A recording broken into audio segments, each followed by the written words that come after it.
234 BNC interest வந்து யாருக்கு வரும் அப்படின்னு பார்த்தீங்கன்னா, உங்களோட டேக்ஸ் லைபிலிட்டி 10,000 மேலே இருக்குது.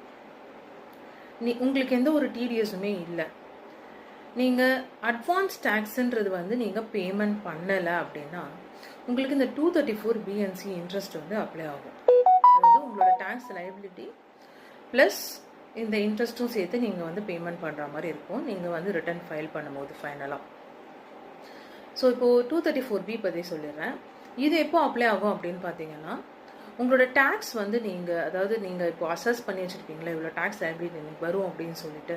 ஸோ அதில் நீங்கள் 90% கீழே அட்வான்ஸ் டேக்ஸாக பேமெண்ட் பண்ணியிருந்தீங்க அப்படின்னா அப்போது இந்த 234B வந்து அப்ளை ஆகும்.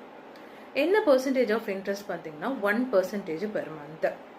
எப்போ வந்து கால்குலேட் ஆகும் அப்படின்னு பார்த்தீங்கன்னா, இப்போ ஆக்சுவலாக நான் வந்து நமக்கு டியூ டேட் வந்து பார்த்தீங்கன்னா இண்டிவிஜுவல்ஸ் அண்ட் ஹெச்யூஎஃப்க்கு பார்த்தீங்கன்னா 31 ஜூலை. ஸோ இந்த மந்த் எந்த மந்த்லேருந்து எந்த மந்த் வரைக்கும், ஸோ ஃபார் எக்ஸாம்பிள் இப்போ நீங்கள் வந்து ஜூலை மந்த் வந்து கட்டுறீங்கன்னு வச்சுக்கோங்களேன். இப்போ ஜூலை மந்த் தான் நீங்கள் வந்து டேக்ஸ் பேமெண்ட் பண்ணுறீங்க அப்படின்னா இந்த 1% வந்து எந்த மந்த்லேருந்து கால்குலேட் ஆகுனா ஏப்ரல், மே, ஜூன், ஜூலை, அதாவது 4 மந்த்துக்கு நீங்கள் வந்து இன்ட்ரெஸ்ட் வந்து பேமெண்ட் பண்ணணும். 1% 4% வரும்.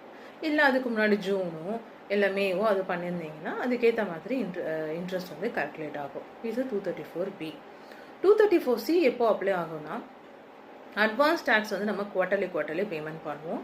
So first quarter 15%, next quarter 45%, third quarter 75% and ஃபோர்த்தாக ஃபைனலாக 100% நம்ம பேமெண்ட் பண்ணியிருக்கணும். இதில் நீங்கள் ஷார்ட்டாக பேமெண்ட் பண்ணியிருந்தீங்க இல்லை பேமெண்ட்டே பண்ணல அப்படின்னா இதுக்குமே பெர் மந்த் வந்து 1% வந்து இன்ட்ரெஸ்ட் வந்து கால்குலேட் பண்ணுவாங்க. ஸோ ஃபஸ்ட்டு நீங்கள் ஃபஸ்ட்டு குவார்ட்டரில் வந்துட்டு ப்ராப்பராக கட்டியிருந்தீங்கன்னா உங்களுக்கு இன்ட்ரெஸ்ட் வந்திருக்காது.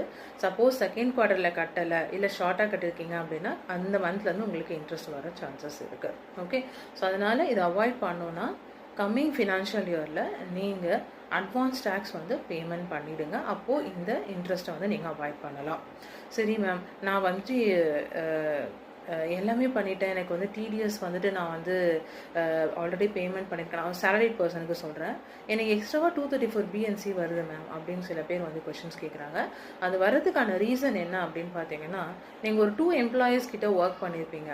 நீங்கள் உங்களோட டேக்ஸ், அதாவது டேக்ஸ் கால்குலேஷனுக்கான உங்களோட ப்ராப்பர் இன்கம், சேலரி இன்கம், அதாவது ஃபஸ்ட் எம்ப்ளாயரோட இன்கம் வந்து நீங்கள் வந்து சொல்லாமல் விட்டுருந்தீங்க அப்படின்னா செகண்ட் எம்ப்ளாயர் வந்து அது அவருக்கு தெரிஞ்சிருக்காரு. ஸோ அப்போ உங்களுக்கு என்ன ஆகும், நீங்கள் வந்துட்டு டேக்ஸ் வந்து கம்மியாக உங்களுக்கு டிடக்ட் பண்ணியிருப்பாங்க, டேக்ஸ்